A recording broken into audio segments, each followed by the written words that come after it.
জুলাই অভ্যুত্থানের পর থেকেই আন্তর্জাতিক ক্রিকেটের বাইরে আছেন বিশ্বসেরা অলরাউন্ডার সাকিব আল হাসান। রাজনৈতিক প্রতিহিংসার জেরে দেশে ফিরতে পারছেন না বাংলাদেশের এই মহাতারকা। তবে এবার জীবন্ত এই কিংবদন্তিকে আবারও তার ক্রিকেটীয় সাম্রাজ্যে ফেরাতে নতুন পদক্ষেপ নিয়েছে বাংলাদেশ ক্রিকেট বোর্ড বিসিবি। কিন্তু কি সেই পদক্ষেপ যা সাকিবকে আবারও ফেরাবে বিশ্বমঞ্চে? এ নিয়ে বিস্তারিত শিহাব ইসলামের ডেস্ক রিপোর্টে।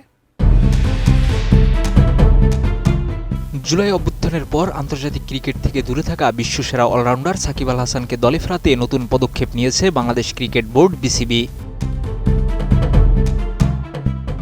জাতীয় দলের সাবেক অধিনায়কের নামে দায়ের হওয়া আইনি মামলার সংশ্লিষ্ট কাগজপত্র সরকারকে আনুষ্ঠানিকভাবে জমা দিয়েছে বোর্ড।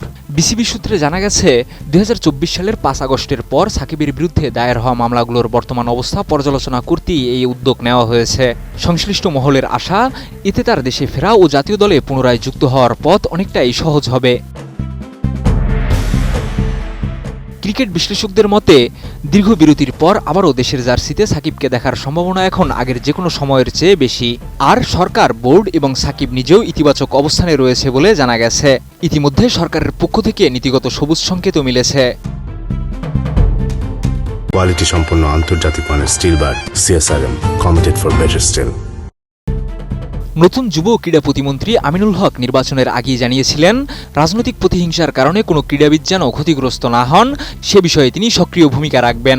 দায়িত্ব নেওয়ার পরও তিনি স্পষ্ট করেছেন, সাকিব আল হাসান কিংবা মাশরাফি বিন মুর্তজা জাতীয় দলের স্বার্থে দেশে ফিরতে চাইলে সরকার সর্বোচ্চ সহায়তা দেবে। বিসিবির পরিচালক ও মিডিয়া কমিটির চেয়ারম্যান আমজাদ হোসেন জানিয়েছেন, সাকিবের মামলার নিষ্পত্তি সরকারের এখতিয়ারভুক্ত বিষয়। একই সঙ্গে তার নিরাপত্তা নিশ্চিত করার বিষয়েও আশ্বস্ত করা হয়েছে। জাতীয় দলের প্রয়োজন বিবেচনায় সাকিবকে ফেরাতে সরকারকে আনুষ্ঠানিক চাহিদাপত্র দেওয়ার পর এবার মামলার নথিপত্র জমা দেওয়াকে গুরুত্বপূর্ণ অগ্রগতি হিসেবে দেখা হচ্ছে। আগামী মাসে পাকিস্তানের বিপক্ষে হোম সিরিজ খেলবে বাংলাদেশ। সবকিছু অনুকূলে থাকলে এই সিরিজ দিয়ে দীর্ঘ বিরতির পর আন্তর্জাতিক ক্রিকেটে ফিরতে পারেন সাবেক এই অধিনায়ক। আর এমন প্রত্যাশায় এখন অপেক্ষার প্রহর গুনছেন কোটি কোটি সাকিব ভক্তরা, যারা জুলাই অভ্যুত্থানের পর সাকিবের প্ল্যাকার্ড স্টেডিয়ামে নিয়ে ঢুকতেও বাধার সম্মুখীন কিংবা হেনস্থার শিকার হয়েছেন। শিহাব ইসলাম, এটিএন নিউজ।